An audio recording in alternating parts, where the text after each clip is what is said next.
இவைகளெல்லாம் உங்கள் நம்பிக்கைகளா? பதட்டப்படுவது என்பது இயற்கையானது. கோபப்படுவது அவசியமான ஒன்று. மகிழ்ச்சி என்பது நிபந்தனைகளுக்கு உட்பட்டது. மனதை ஒருநிலைப்படுத்தி தியானம் செய்வது கடினம். உங்களைப் பற்றிய உண்மைகளை அறிந்து கொள்ளுங்கள். அமைதி, மகிழ்ச்சி, அன்பு இவற்றை யதார்த்தமாக்குங்கள். விடியலை வரவேற்போம். பிரம்மகுமாரிகளுடன். ஓம் சாந்தி. விடியலை வரவேற்போம் பிரம்மகுமாரிகளிடம் என்ற இந்த நிகழ்ச்சியின் வாயிலாக உங்களை சந்திப்பதில் மிகவும் மகிழ்ச்சி. இந்த நிகழ்ச்சியின் வாயிலாக தொடர்ந்து நம் வாழ்க்கைக்கு பயனுள்ள பல விஷயங்களை தெரிந்து வருகிறோம். குறிப்பாக நான் யார் என்கின்ற விளக்கமும், நம்மில் கோபம், கவலை, மன அழுத்தம் இவெல்லாம் நம்முடைய சொத்துக்கள் அல்ல, நாம் மாற்றி அமைத்து கொள்ள முடியும் என்கின்ற விளக்கமும் நமக்கு மிகவும் பயனுள்ள நிகழ்ச்சியாக அமைந்தது. அந்த வகையில் இன்றும் நமக்கான விளக்கங்களோடு பிரம்மகுமாரியின் அமைப்பின் சகோதரி ஜெயா அவர்கள் காத்திருக்கிறார்கள். ஓம் சாந்தி. ஓம் சாந்தி. மன அழுத்தம்னு ஒன்று வந்துட்டாலே அது பல வியாதிகளுக்கு பின்புலமாக இருக்குன்னு சொல்லிக்கிறாங்க. மன அழுத்தம் தியானத்தின் மூலயமா சரி பண்ண முடியும் அப்படிங்கிற விளக்கங்கள் வந்து புரிந்தாலும், நிறைய பேருக்கு பின்னணியில் டாக்டர்ஸ்கிட்ட போனால் தியானம் செய்யுங்க அப்படின்னு சொல்கிறாங்க. இந்த தியானம் செய்தால் மன அழுத்தம் போகுமா, இதனுடைய பின்னணியில் மருத்துவம் சார்ந்த விளக்கங்கள் அப்படிங்கிற எதுவும் விஷயங்கள் இருக்கான்றதை இன்னைக்கு நம்மளுக்கு சொல்லுங்கள். மருத்துவம் சார்ந்த விஷயங்களை நம்முடைய பிரம்மகுமாரிகள் இயக்கத்தில் 30 வருடமாக ராஜயோக தியான பயிற்சி செஞ்ச டாக்டர் கிரீஷ் பட்டேல் அவர்கள் மனநல நிபுணராக இருக்கிறாரு. அவருடைய கருத்துகளையும் நான் உங்களோட பகிர்ந்து கொள்ள போகிறேன். ஸோ அவர் மன அழுத்தம்னா என்ன, எப்படி அது உருவாகுது, மருத்துவ ரீதியாக நாம் அதுலேருந்து எப்படி வெளிவர முடியும் அப்படின்ற கருத்துகளையும் நம்மோட பகிர்ந்துருக்காரு. அதை நான் உங்களுக்கு சொல்ல போகிறேன். மன அழுத்தம் அப்படின்றது எங்கே, எந்த நேரத்தில், எதனுடைய காரணத்தினால உருவாகுது, அதை நம்ம ட்ரிகரிங் பாயிண்ட் அப்படின்னு நம்ம சொல்லலாம். சாதாரணமாக மனிதர்கள் மகிழ்ச்சியாக இருக்காங்க. ஏதாவது ஒரு கட்டத்தில் மனதில் மகிழ்ச்சியை அனுபவம் செய்ய முடியாத, செய்ய இயலாத ஒரு நிலை, மனநிலை இருந்ததுன்னா அந்த நேரத்தை நம்ம மன அழுத்தம் ஆரம்பமாயிடுச்சு அப்படின்னு நம்ம குறிப்பிட்டு சொல்லலாம். 99% மக்கள் ஏதாவது ஒரு நல்ல சூழ்நிலை இருந்தது அப்படின்னா அவங்க மகிழ்ச்சியை அனுபவம் செய்வாங்க. எல்லாமே நல்லா இருந்து, சூழ்நிலையும் சாதகமாக இருந்து, அந்த நேரத்துலையும் மகிழ்ச்சியை அனுபவம் செய்ய முடியாத நிலை இருக்கும் பொழுது அதை நம்ம டிப்ரெஷன் இல்லை மன அழுத்தம் அப்படின்னு சொல்லலாம். அப்படின்ற ஒரு விளக்கத்தை நமக்கு அவர் சொல்லியிருக்காரு. மன அழுத்தத்தை தொடர்ந்து மன உளைச்சல் ஆகிடுது. அடுத்து மன அழுத்தம் அப்படிங்கிற விஷயத்தில் ஒரு ரிசல்ட் கிடைக்கலன்னா மன உளைச்சல் அப்படிங்கிற விஷயத்த இதுக்குண்டான விளக்கங்கள் சொல்லியிருக்காங்க. அது மன அழுத்தம் இல்லை மன உளைச்சல், டென்ஷன், இந்த மாதிரி விஷயங்களை பற்றி நம்ம பார்க்கும்பொழுது பொதுவாகவே என்ன ஒரு நம்பிக்கை நிலவி வருது அப்படின்னா, நாம் எப்போவுமே மகிழ்ச்சியாக இருக்க முடியுமா, முடியாது அப்படின்ற மாதிரி நம்ம நினைக்கிறோம். பொதுவாக மன மகிழ்ச்சி அப்படின்றது மனதை சார்ந்த விஷயம், வெளிப்புறத்தில் இருக்கக்கூடிய விஷயங்களை சார்ந்த விஷயம் கிடையாது. சூழ்நிலையை சார்ந்தோ இல்லை மற்ற மனிதர்களை சார்ந்தோ இருக்கக்கூடிய விஷயம் மகிழ்ச்சி என்பது கிடையாது. இது நடந்ததுன்னா, இப்படி நடந்ததுன்னா நான் மகிழ்ச்சியாக இருப்பேன் அப்படின்னு சொல்லிட்டு நாம்ளே ஒரு கண்டிஷனை உருவாக்கி வச்சுட்டு நம்முடைய மன மகிழ்ச்சியை அதில் சார்ந்து வச்சுருக்கோம். அந்த மாதிரி இருக்கக்கூடாது. எப்பொழுதுமே நாம் எந்த சூழ்நிலையாக இருந்தாலும் மனம் மகிழ்ச்சியாக இருக்க முடியும் அப்படின்றதை நாம் புரிஞ்சுக்கணும். சூழ்நிலையை சார்ந்தோ இல்லை மனிதர்களை சார்ந்தோ நம்முடைய மனதினுடைய நிலையை, மகிழ்ச்சியை வச்சிருக்கும் போது என்ன நடக்கும் அப்படின்னா, ஏதாவது ஒன்று நாம் எதிர்பார்த்த மாதிரி நடக்கலை அப்படின்னா உடனே நமக்கு மகிழ்ச்சியாக இருக்காது. திடீர்னு என்ன ஆகும்னா நமக்குள்ள ஒரு வெறுமை, எம்ப்டினஸ் நம்மளுடைய மனசில் உருவாக ஆரம்பிக்கும். ஸோ அந்த மாதிரி வெறுமையான ஒரு உணர்வை நாம் உணர ஆரம்பிக்கும் பொழுது என்ன ஆகுது அப்படின்னா மன மகிழ்ச்சி இல்லாத நிலைக்கு நாம் வந்துடுவோம். அது மட்டும் இல்லாமல் ரீசெண்டாக பார்த்தோம் அப்படின்னா ஒரு சிலர் எல்லாத்துக்கும் டென்ஷன் ஆவாங்க. சின்ன சின்ன விஷயங்களாக இருக்கும், எல்லாத்துக்குமே நம்ம டென்ஷன் ஆகிட்டே இருக்கும் பொழுது என்ன ஆகுது அப்படின்னா நம்முடைய மனதில் மகிழ்ச்சி இல்லாத நிலையும் அந்த வெறுமையான நிலையும் வந்து அதிகமாகிட்டே போகும். ஸோ அந்த வெறுமையான நிலை என்பதும் டென்ஷன் அப்படின்றது வந்து அதிகமாகிட்டே போகும்பொழுது அது மிகவும் ஆழமான ஒரு உணர்வாக ஆயிடும்போது என்ன ஆகிடும் அப்படின்னா, சூழ்நிலை நமக்கு சாதகமாக இருந்தாலும் எல்லாமே வந்து நல்லா இருந்தாலும் நம்மால் மகிழ்ச்சியை அனுபவம் செய்ய முடியாது. ஸோ இந்த விஷயத்தை தான் நம்ம வந்து கவனத்தில் வச்சுக்கணும். இந்த நேரம் அப்படின்றது தான் டிப்ரெஷனுடைய ஆரம்ப கட்டமாக இருக்கும். நீங்கள் ஏற்கனவே சொல்லியிருக்கீங்க, மகிழ்ச்சியை நம்ம வெளியில் தேடுறது அப்படிங்கிறது நம்மளுக்குள்ளே இருக்கின்றத நிறைய நிகழ்ச்சியில் நீங்கள் விளக்கங்கள் சொல்லிட்டு தான் வரீங்க. நான் மன அழுத்தம் அப்படிங்கிற ஒரு விஷயத்தினால நிறைய பேர் வந்து தற்கொலை முயற்சி வரைக்கும் போனவங்களும் நம்ம கேள்விப்பட்டுருக்கோம். அந்த அளவுக்கு அந்த மன அழுத்தம்ங்கிறது மோசமான நிலைக்கு மனதினை தள்ளிடும். இப்போ மனதில் வந்து வெறுமை இருக்கும் பொழுது, மனம் மகிழ்ச்சியாக இல்லாதப்போ என்ன ஆகும் அப்படின்னா, அந்த விரக்தியான ஒரு நிலையை வந்து திரும்ப திரும்ப அனுபவம் பண்ணுறாங்க.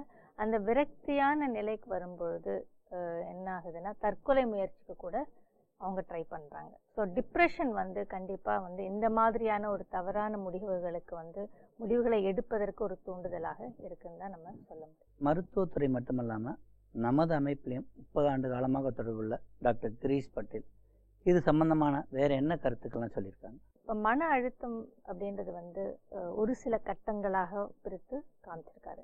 இப்போ முதல் கட்டம் நம்முடைய வாழ்க்கையில் வந்து ஒரு கட்டம் என்ன அப்படின்னா, எந்த நேரமும் மகிழ்ச்சியாக இருப்பது அப்படின்னு நம்ம சொல்லலாம். அதாவது ஒவ்வொரு மணி நேரமும் ஒவ்வொரு நிமிடமும் வந்து நம்ம மகிழ்ச்சியாக இருக்கிறது அப்படின்னு நம்ம சொல்லலாம்.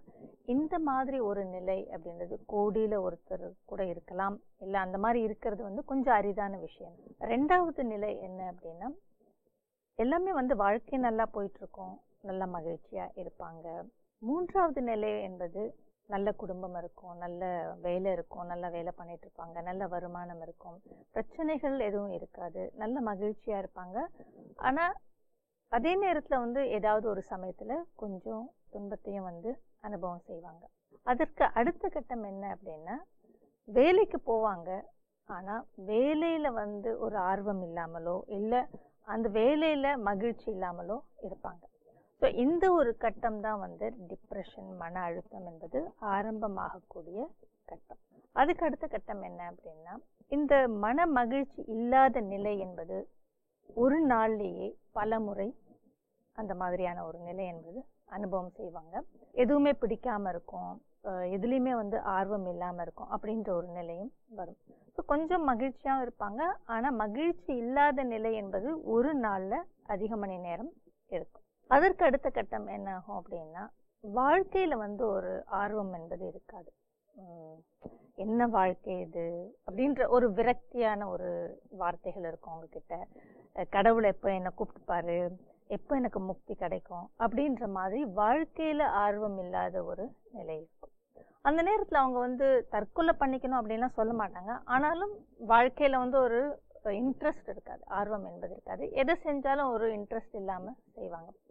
அதற்கு அடுத்த கட்டம் அப்படின்றது தான் வந்து உச்சக்கட்டம்னு நம்ம சொல்லலாம்.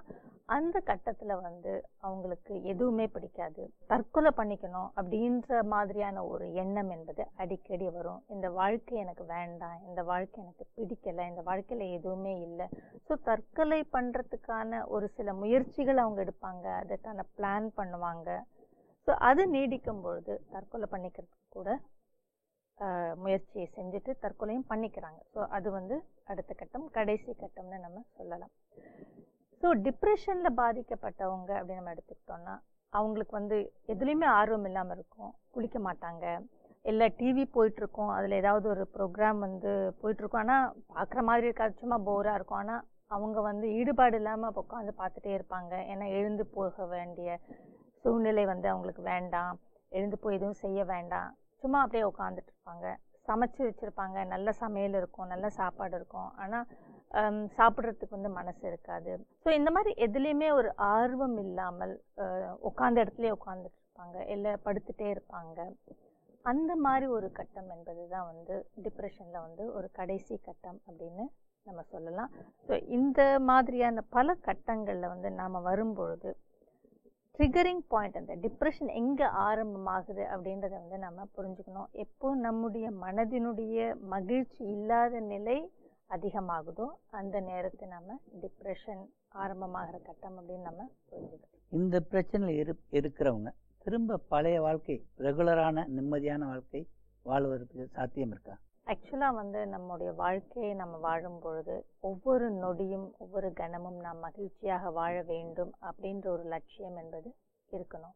ஸோ அந்த லட்சியம் இப்போ என்ன நடக்குதுன்னா, இன்றைய காலகட்டத்தில் வந்து கொஞ்ச காலம் மகிழ்ச்சியாக இருக்கலாம், கொஞ்ச காலம் துக்கத்தில் இருக்கலாம். மகிழ்ச்சியும் துக்கமும் வந்து பாதி பாதி அப்படின்லாம் சொல்லி இருக்காங்க.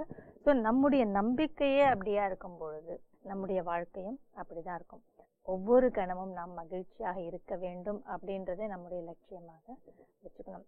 ரொம்ப சந்தோஷமா இருந்தாலே வந்து என்ன சொல்லுவாங்கன்னா, ரொம்ப சந்தோஷப்படாத, நிலைக்காது, அழ வேண்டி வந்துடும், உன்னுடைய கஷ்ட காலம் வரப்போகுதுன்னு நினச்சிக்கோ, அதனால சந்தோஷத்தை வெளியில் காமிச்சிக்காத அப்படின்லாம் கூட சொல்லுவாங்க. ஸோ என்ன ஒரு நம்பிக்கை அப்படின்னா, எல்லோருமே வந்து முழுவதுமாக ஒவ்வொரு கணமும் மகிழ்ச்சியாக இருக்க முடியாது, அது சாத்தியம் இல்லை அப்படின்ற மாதிரியான ஒரு நம்பிக்கையில் தான் இருக்காங்க. ஸோ சந்தோஷமாக இருந்துட்டோம் அப்படின்னா கஷ்டம் திரும்பி வரப்போகுது, பின்னாடியே வந்துட்டு இருக்கு அப்படின்ற ஒரு பயத்தில் தான் வாழ்ந்துட்டு இருக்காங்க. இன்னைக்கு நாள் முழுவதும் நல்லா முழு நாளுமே ஒவ்வொரு கணமும் நான் மகிழ்ச்சியாகவே இருக்க முடியும் அப்படின்ற ஒரு லட்சியத்தோட நான் நாளை தொடங்கும் பொழுது அந்த முயற்சியில் என்னால் 50%, ஒரு 50% மகிழ்ச்சியாக இருக்கிறேன்னு வச்சுக்கோங்க, அது வெற்றி. அப்போ என்ன ஆகும்னா, அடுத்த நாள் அட்லீஸ்ட் 70% என்னால் அதை அடைய முடியும். ஸோ அந்த மாதிரி போகும்பொழுது ஒரு கட்டத்தில் கண்டிப்பாக என்னால் சூழ்நிலை சார்ந்து இல்லாமல், மனிதர்களை சார்ந்து இல்லாமல் என்னுடைய மன மகிழ்ச்சி, ஏன்னா மகிழ்ச்சி என்பது என்னுடைய மனதின் நிலை, அது ஒரு சக்தி, அது ஒரு எனர்ஜி ஃப்ளோ ஆகிற ஒரு விஷயம். ஸோ அது கண்டிப்பாக வந்து என்னால் நிலச்சி வச்சுக்க முடியும், ஒவ்வொரு கணமும் என்னால் கண்டிப்பாக வச்சுக்க முடியும். இப்போ டாக்டருடைய விளக்கம் நீங்கள் கேட்ட கேள்விக்கு என்ன அப்படின்னா, எந்த கட்டமாக இருந்தாலும் நம்மால் வந்து திரும்பவும் ஒரு சாதாரண நிலைக்கு வந்துவிட முடியும், ஒரு சாதாரண மனநிலைக்கு வந்து நம்முடைய வாழ்க்கையை வாழ முடியும் அப்படின்றது தான். ஆனால் அதற்கான முயற்சியை நாம் எடுக்கணும். மருத்துவ ரீதியாக அதுக்கான ட்ரீட்மெண்ட் எடுத்துக்கணும், அதுக்கான மெடிக்கேஷன் எடுத்துக்கணும். அது மட்டும் இல்லாமல் தியானம் செய்யணும். ஸோ இது எல்லாத்தையும் நாம் வந்து சேர்ந்து செய்யும்போது கண்டிப்பாக நம்மால் எந்த கட்டமாக இருந்தாலும் அதுலேருந்து விடுபட்டு ஒரு பழைய நிலைக்கு நம்முடைய வாழ்க்கை என்பது கண்டிப்பாக திரும்பி விட முடியும். இன்றைய நாள் சிறப்பாக இருக்கணும்னு சொல்லி 50%லேருந்து ஆரம்பித்து கொஞ்சம் கொஞ்சமாக அதை நம்ம இன்க்ரீஸ் பண்ணிக்க முடியும்னு சொல்லியிருக்கீங்க. ஆனால் நிறைய பேர் தூங்கும் போது அப்பாட இந்த நாளை நம்ம கடத்திட்டோம் அப்படின்னு சொல்லி தூங்குறாங்க. காலைல எந்திரிக்கும் போது திரும்பவும் இதே வாழ்க்கையா, நேற்று அதே வேலை, அதே ஆள்கிட்ட பதில் சொல்ல வேண்டியதாக இருக்குது, இந்த கஷ்டமான வாழ்க்கையை இன்றைக்கி தொடங்குறோம்னு எந்திரிக்கும் போதே நெகட்டிவாக தான் நினைக்கிறேன். ஸோ இந்த விஷயங்கள்லேருந்து அவங்க வெளியே வருவது எப்படி, அவங்க இந்த டிப்ரெஷன்லேருந்து வெளியே வர முடியும்னு நினைக்கிறேன்? ஆக்சுவலாக ஒன்று வந்து ஆல்ரெடி அவங்க மன அழுத்தத்தில் இருக்கிறதுனால அவங்க அந்த மாதிரியான ஒரு அப்ரோச், அந்த மாதிரியான ஒரு எண்ணத்தோடு எழுந்திருக்கிறாங்க. இன்னொன்று வந்து அந்த மாதிரி எழுந்திரிக்கிறதுனால அந்த நாள் முழுவதும் டிப்ரெஷன்லேயே இருக்காங்க அப்படின்னு நம்ம சொல்லலாம். ஸோ ரெண்டுமே நடக்குது. ஸோ நம்முடைய அப்ரோச்சை கண்டிப்பாக நம்ம மாற்றணும். இன்றைக்கு தூங்கும்போது நேற்று எப்படி இருந்தது அப்படின்றது வந்து முடிஞ்சு போன விஷயம். ஆனால் அட்லீஸ்ட் இன்றைக்கு நான் காலையில் எழுந்துக்கும் பொழுதே இன்றைக்கு நாள் வந்து சிறந்த நாளாக இருக்க போகுது, இன்னைக்கு நாள் முழுவதும் வந்து ரொம்ப சந்தோஷமாக இருக்க போகிறேன், வேலைக்கு போகணும், வேலை பண்ணணும், ஆனால் அதில் பிரச்சனைகள் வரலாம், ஆனாலும் அதை நான் சந்திக்க முடியும், சமாளிக்க முடியும் அப்படின்ற ஒரு எண்ணத்தை உருவாக்கிட்டு, அப்படின்ற ஒரு பாசிட்டிவான அப்ரோச்சை வச்சுக்கிட்டு அவங்க எழுந்துக்கணும். அப்படி நம்ம நாளை தொடங்கும் பொழுது அந்த நாளில் வந்து நம்ம மகிழ்ச்சியோடு இருப்பது என்பது கண்டிப்பாக சாத்தியமாக இருக்கும். இப்போ குழந்தைங்களை பார்த்தோம் அப்படின்னா, குழந்தைங்க தூங்கி எழுந்துக்கும் போது எப்படி எழுந்துக்கிறாங்க, நம்ம எழுப்பும் போது எழுந்துக்க மாட்டாங்க, இன்னும் கொஞ்ச நேரம், இன்னும் 10 நிமிஷம் வேணும், இன்னும் 5 நிமிஷம் அப்படின்லாம் சொல்லுவாங்க. ஆனால் எந்திரிச்ச உடனே எப்படி ஒரு பிரைட்டாக எப்படி எழுந்திருக்காங்க இல்லையா? ஸோ கவலையே இல்லாமல் ரொம்ப சந்தோஷமாக அவங்க எழுந்திரிச்சு உடனே ஓட ஆரம்பிப்பாங்க, உடனே வந்து என்ன செய்யணுமோ அதை செய்ய ஆரம்பிப்பாங்க. ஸோ அந்த மாதிரியான ஒரு நிலை வந்து நமக்கும் வரணும். நாம் கூட காலையில் எழுந்திருப்பதை வந்து அப்படி தான் நாம் வந்து நம்முடைய நாளை தொடங்க வேண்டும். இன்ஃபேக்ட் வந்து அதிகாலையில் எழுந்திருக்கிறது அப்படின்றது வந்து ரொம்ப அவசியமான விஷயம். இன்றைய காலகட்டத்தில் நிறைய பேர் அதை செய்கிறதில்ல. ஆனால் சூரிய உதயத்துக்கு முன்னாடி நம்ம எழுந்திரிக்கிறது வந்து ரொம்ப நல்லது. ஏன்னா சூரிய உதயத்துக்கு முன்னாடி நம்ம எழுந்திரிக்கும் பொழுது, சூரியன் உதிக்கும் பொழுது வாயுமண்டலத்தில் வந்து பலவிதமான மாற்றங்கள் ஏற்படுகிறது. அந்த மாற்றங்களை நம்ம வந்து பார்க்கலாம், அனுபவம் செய்யலாம். ஸோ அது நமக்கு வந்து ஒரு புத்துணர்ச்சியை கூட நிச்சயமாக கொடுக்கும். ஸோ ஸோ அப்படி நம்முடைய நாளை தொடங்குவது அப்படின்றது வந்து நிச்சயமாக வந்து ஒரு பாசிட்டிவான ஒரு அப்ரோச்சாக இருக்கலாம். ஸோ நம்ம காலையில் எழுந்திருக்கும் பொழுது இந்த மாதிரியான ஒரு பாசிட்டிவான அப்ரோச்சில் இருக்கும் பொழுது வந்து நமக்கு தானாகவே ஆன்மீக விழிப்புணர்வு என்பது வரும். இதுவே வந்து ஒரு தியானத்தை போல தான். நான் டிப்ரெஸ்டாக இருக்கேன்றது நிறைய பேருக்கு தெரிகிறது இல்லை. அவங்க வந்து மன அழுத்தத்தில் தான் இருக்காங்கன்றத அவங்க உணர்றது எப்படி? இது நம்ம விழிப்புணர்வு அப்படின்றத வந்து அந்த வார்த்தையை வந்து எடுத்துக்கிட்டோம் அப்படின்னா அது வந்து மிகவும் ஒரு சக்தி வாய்ந்த வார்த்தை அப்படின்னு தான் நம்ம சொல்லணும். விழிப்புணர்வு அப்படின்னா எனக்கு என்ன நடக்குது, எனக்குள்ள என்ன நடக்குது அப்படின்றத வந்து நம்ம தெரிஞ்சுக்கிறது தான் நம்ம விழிப்புணர்வு நம்ம சொல்கிறோம். ஸோ அப்படி எனக்குள்ள என்ன நடக்குது, என்ன மாற்றங்கள் ஏற்படுகிறது அப்படின்றத நம்ம தெரிஞ்சுக்கிட்டோம் அப்படின்னாலே நம்ம டிப்ரெஸ்டாக இருக்கோமா இல்லையான்றதை கண்டிப்பாக தெரிஞ்சுக்கிறதுக்கு முடியும். ஒரு சின்ன உதாரணம் சொல்ல போனால் என்னுடைய நண்பர் வந்து என்கிட்ட ஷேர் பண்ணிட்டது வந்து எப்போவுமே வண்டி ஓட்டும் போது ஏதாவது ஒரு பாட்டை வந்து முணுமுணுத்துக்கிட்டே இருப்பார். ஸோ அது அவருடைய ஒரு இயல்பான ஒரு பழக்கம். திடீர்னு அவர் என்ன நோட்டீஸ் பண்ணாருன்னா இப்போல்லாம் நான் அதை செய்யறதில்லை. ஸோ அந்த மாதிரி ஏதாவது ஒரு விஷயம் வந்து நம்ம வந்து ஒரு இயல்பான நிலையிலிருந்து இயல்பு இல்லாத நிலைக்கு கொண்டு வந்திருக்கோம். ஸோ அந்த மாதிரி சின்ன சின்ன விஷயங்களை நம்ம வந்து நோட்டீஸ் பண்ணாலே அப்போ நமக்குள்ள ஏதோ மாறுதல் வந்திருக்கு. அந்த மாறுதல் எதனால, அதற்கு காரணம் என்ன, ஸோ அதை நம்ம கண்டுபிடிச்சிட்டோம் அப்படின்னாலே அதுதான் நம்ம வந்து என்ன சொல்லலாம்னா டிப்ரெஷன் ஆரம்பமாயிருக்கு அப்படின்றத நம்ம புரிஞ்சுக்க முடியும். இப்போ 5-6 வருஷமாக ஒருத்தருக்கு இந்த பிரச்சனையில் இருக்குது. ஐயோ நான் இவ்வளோ சந்தோஷத்தை இழந்துட்டேனா அப்படின்னு நினச்ச கணத்தில் திரும்ப பழைய வாழ்க்கைக்கு உடனடியாக வந்துட முடியுமா? அதாவது கடைசி கட்டத்தில் இருந்தாலும் நாம் வந்து சாதாரண நிலைக்கு முதல் கட்டத்திற்கு திரும்புவது அப்படின்றது வந்து சுலபமான விஷயம்தான். ஸோ அதற்கான முயற்சிகளை எடுத்தால் கண்டிப்பாக நம்மால் வந்து பழைய நிலைக்கு திரும்ப முடியும். மனிதர்களுக்கு என்ன நடக்குதுன்னா மருத்துவர்கிட்ட போயிட்டு உடனடியாக என்ன சரி செய்ய முடியுமா அப்படிங்கிற அளவில் தான் இருக்காங்க. இப்போ கவுன்சிலிங் இது மாதிரி விஷயங்கள்லாம் போகும்பொழுது பார்த்திங்கன்னா அவங்க எடுத்துக்கக்கூடிய நிறைய நேரங்கள் மருத்துவர்களே பார்த்திங்கன்னா 4 மாத்திரையில் ஆரம்பிச்சுட்டு அரை மாத்திரை முடிக்கிறதுக்கே 10 வருட காலங்கள் எடுத்துங்க. மருத்துவ கவுன்சிலிங் அப்படிங்கிறது இதுக்கு அவசியமாக தேவைப்படுமா? டிப்ரெஷனில் இருக்காங்க, மன அழுத்தத்தில் இருக்காங்க அப்படின்னா அதற்கான காரணம் என்ன அப்படின்றத நாம் புரிஞ்சுக்கணும். இப்போ நமக்கு ஜலதோஷம் வருதுன்னு வச்சுக்கோங்க, உடனே நம்ம டாக்டர்கிட்ட போகிறோம். அதுக்கு என்ன காரணம் அப்படின்றத வந்து நம்ம தெரிஞ்சுக்கிறோம். வைரஸ் காரணம் இல்லை இந்த கிருமி காரணம் அப்படின்றத நம்ம தெரிஞ்சுக்கிறோம். அதுக்கான ஆன்டிபயோட்டிக் எடுத்துக்கிறோம். ஸோ அதே மாதிரி தான் வந்து மன அழுத்தம் அப்படின்னு நம்ம எடுத்துக்கும் பொழுது அதற்கான மூல காரணம் என்ன, ஸோ எதனால் எனக்கு வந்து டிப்ரெஷன் வந்திருக்கு, எதனால் எனக்கு வந்து மன அழுத்தம் என்பது வந்திருக்கு அப்படின்றதற்கான காரணத்தை நாம் கண்டிப்பாக தெரிஞ்சுக்கணும். அதை தெரிஞ்சுக்கிட்டால் அதை நீக்குவது என்பது சுலபமாகிவிடும். இப்போ பொதுவாக என்ன நடக்குதுன்னா எல்லாமே வந்து சரியாக தான் இருக்குது, ஆனாலும் என்னுடைய எண்ணங்கள் சரியானதாக இல்லை. ஸோ மன அழுத்தத்திற்கு வந்து என்ன காரணம் அப்படின்றது வந்து நம்முடைய தவறான எண்ணங்கள். எந்த எண்ணத்தை நான் உருவாக்கக்கூடாதோ அந்த எண்ணத்தை நான் உருவாக்குவதனால் அந்த எண்ணம் என்னுடைய மன அழுத்தத்திற்கு ஒரு காரணமாக ஆகிவிடுகிறது. அதை நான் தெளிவாக வந்து அண்டர்ஸ்டாண்ட் பண்ணிக்கும் பொழுது அந்த எண்ணத்தை உருவாக்காமல் இருப்பதற்கு, அந்த எண்ணம் மறுபடியும் வராமல் இருக்கிறதுக்கு நான் என்ன செய்யணும், அதை நான் செய்ய முடியும். மன அழுத்தம் இல்லை டிப்ரெஷன் இல்லை டென்ஷன் அப்படின்னா உடனே என்ன பண்ணுறோன்னா அதுக்கு காரணம் வந்து என்னோட மாமியார் இல்லை என்னோட பாஸ், என்னோட வேலை, என்னுடைய பிஸ்னஸில் லாஸ், இந்த மாதிரியான ஏதாவது ஒரு காரணங்களை சொல்லி வெளிப்புறத்தில் இருக்கக்கூடிய சூழ்நிலைகள் மேலே மனிதர்கள் மேலே நம்ம பழியை போட்டுடுறோம். ஸோ அந்த மாதிரி பழியை போட்டுட்டு நாம் நம்முடைய மன அழுத்தத்திற்கு எது காரணம் அப்படின்றதை தெரிஞ்சுக்கிறதுக்கான ஒரு உண்மையான முயற்சியை நாம் எடுக்கிறத தவிர்த்துடுறோம். பொதுவாகவே மக்களிடையே ஒரு கருத்து, மூட நம்பிக்கைன்னு கூட சொல்லலாம், கவலையெல்லாம் படாத மனுஷனே கிடையாதுப்பா, எல்லாருக்கும் கவலைன்ற ஒரு விஷயம் வரும். கவலையை தொடர்ந்து மன அழுத்தம் இருக்க தான் செய்யும். காலப்போக்கில் அது அப்படியே சரியாக போடும். அந்த மன அழுத்தம் அப்படிங்கிற ஒரு விஷயத்தப்ப உடலில் என்ன மாதிரியான மாற்றங்கள் ஏற்படும், என்ன மாதிரியான தொந்தரவுகளை அது கொடுக்கும்? மன அழுத்தத்தின் பொழுது நம்முடைய உடலில் பலவிதமான ரசாயன மாற்றங்கள், ஒரு கெமிக்கல் சேஞ்சஸ் ஏற்படுகிறது அப்படின்னு சொல்லிட்டு டாக்டர்ஸ் சொல்கிறாங்க. யாராவது வந்து நான் டிப்ரெஸ்டாக இருக்கேன் அப்படின்னு சொன்னாலே மற்றவங்கெல்லாம் வந்து நம்மளை வீக்குன்னு நினைப்பாங்க, நம்ம பலகீனமானவங்க நினைப்பாங்க. இதுக்கெல்லாம் போய் டிப்ரெஸ்டுன்னு சொல்கிறீங்களே, இதுக்கெல்லாம் போய் டாக்டர்கிட்ட போகணுன்னு சொல்கிறீங்களே அப்படின்னு நினைப்பாங்க. அப்படின்றதுனாலேயே பலர் வந்து நான் வந்து டிப்ரெஸ்டாக இருக்கேன் அப்படின்றத வெளியில் சொல்கிறது கூட கிடையாது. ஸோ அந்த மாதிரி சொல்லாமல் இருக்கும்பொழுது என்ன ஆகும்னா உள்ளுக்குள்ள ஆக்சுவலாக அந்த ரசாயன மாற்றங்கள் ஏற்பட்டுட்டே இருக்கும். ஸோ அது அதிகமான டிப்ரெஷனை வந்து உருவாக்கிக்கிட்டே இருக்கும். இப்போது சில சமயங்களில் வந்து நம்ம கேள்விப்படுவோம், நேற்று வரைக்கும் நல்லா தான் இருந்தான், இன்னைக்கு பார்த்தானா அவன் வந்து சூசைட் பண்ணிட்டான். ஸோ இந்த மாதிரி தற்கொலை செய்து கொள்பவர்கள் வந்து நேற்று என்னமோ நடந்தது இன்னைக்கு பண்ணிக்கிறாங்க அப்படின்றது கண்டிப்பாக கிடையாது அப்படின்னு சொல்லிட்டு சைக்காட்ரிஸ்ட் வந்து சொல்கிறாங்க. ஏதோ ஒரு விஷயம் வந்து பல காலமாக அவர்களுடைய மனதிற்குள்ள ஒரு டிஸ்டர்பன்ஸை உருவாக்கிக்கிட்டே இருக்குது.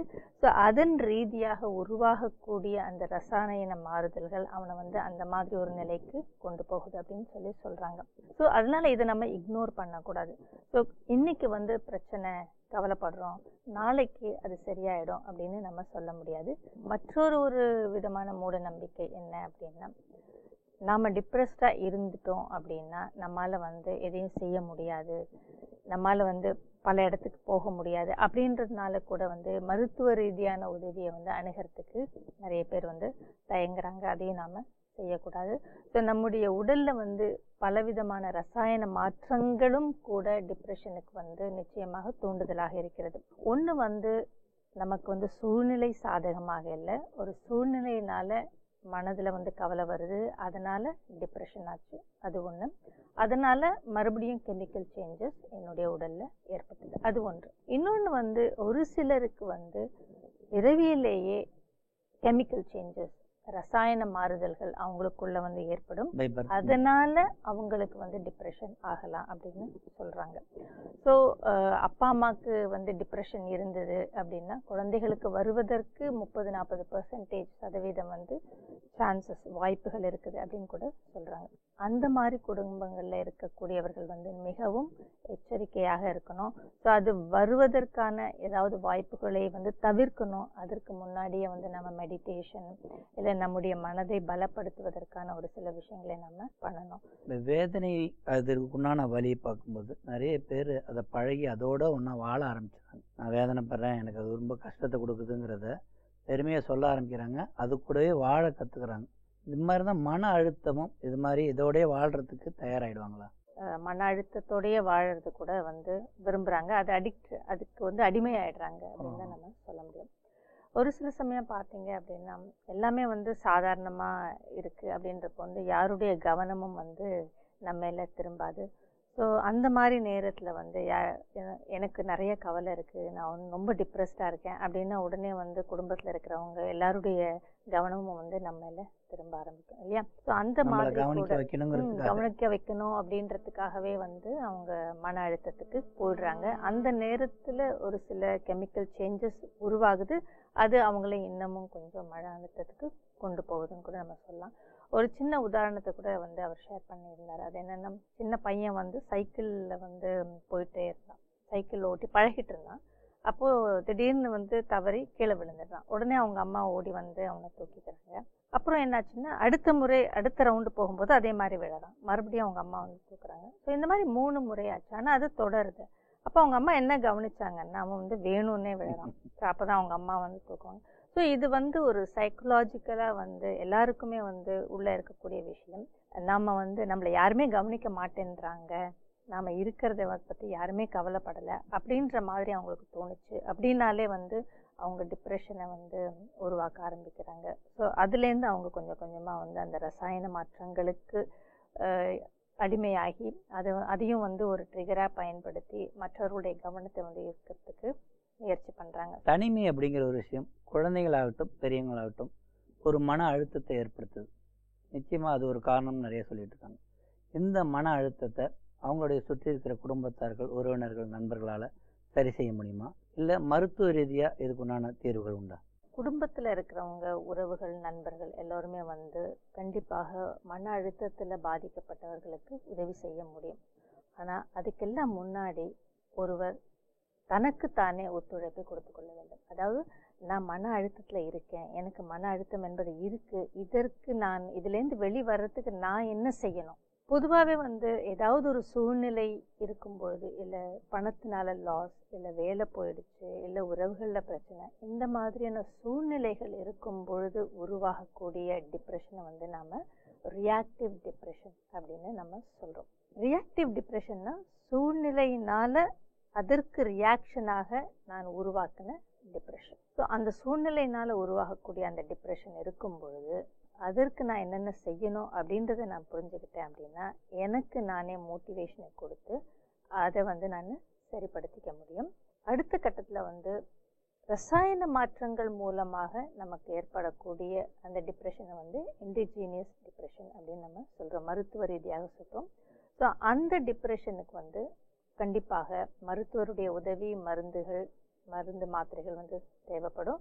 ஸோ அதை நம்ம எடுத்துக்கிட்டு அதுலேருந்து அந்த டிப்ரெஷன்லேருந்து வெளிவர முடியும். அவங்க செல்ஃப் கவுன்சிலிங் எல்லாம் பண்ணிக்கிட்டாங்க அப்படின்னா பாசிபிள் ஒரு 50 to 60% நாம் டிப்ரெஷன்லேருந்து வெளிவந்துட முடியும் அப்படின்னு சொல்லியிருக்காங்க. சிஸ்டர், இப்போ நீங்கள் பார்க்கும் பொழுது ஒவ்வொருத்தவங்களும் அவங்களே திரும்பி பார்த்துக்கணும்.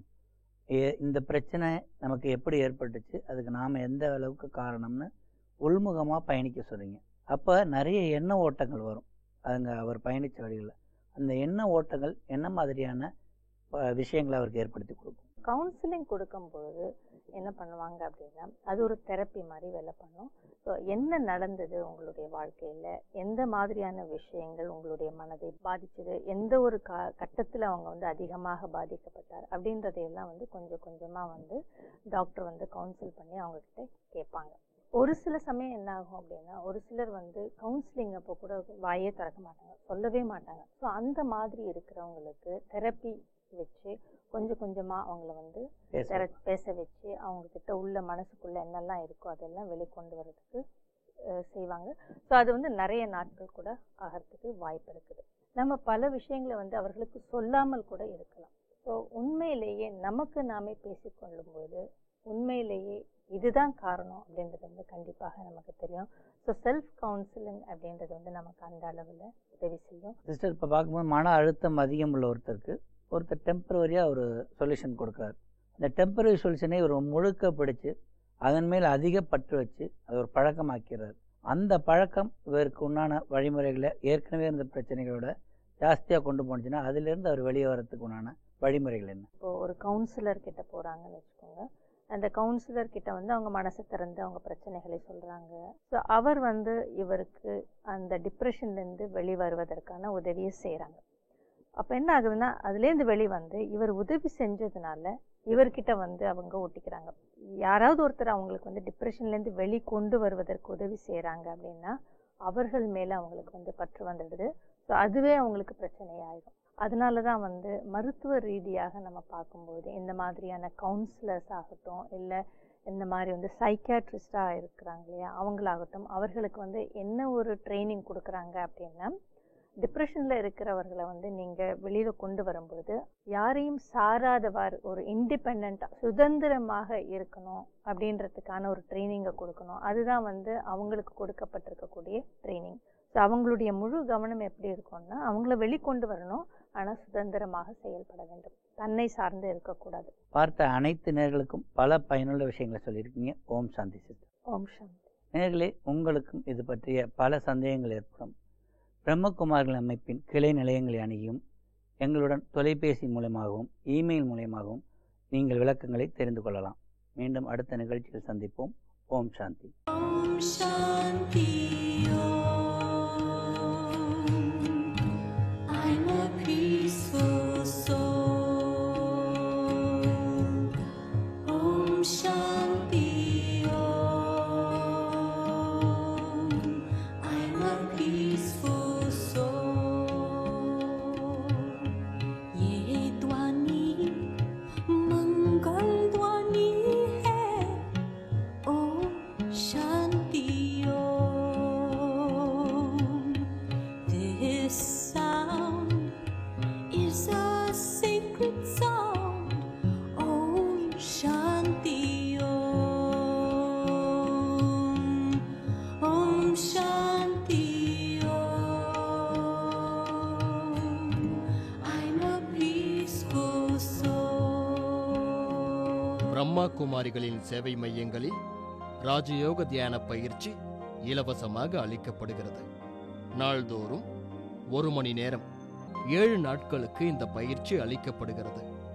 உலகெங்கிலும் 8500க்கும் மேற்பட்ட சேவை மையங்கள் இயங்கி வருகின்றது. இந்தியாவில் முக்கிய நகரங்களில் மட்டுமின்றி சிறு சிறு கிராமங்களிலும் சேவை மையங்கள் இயங்குகின்றது. மேலும் விவரங்களுக்கு நீங்கள் தொடர்பு கொள்ள வேண்டிய முகவரி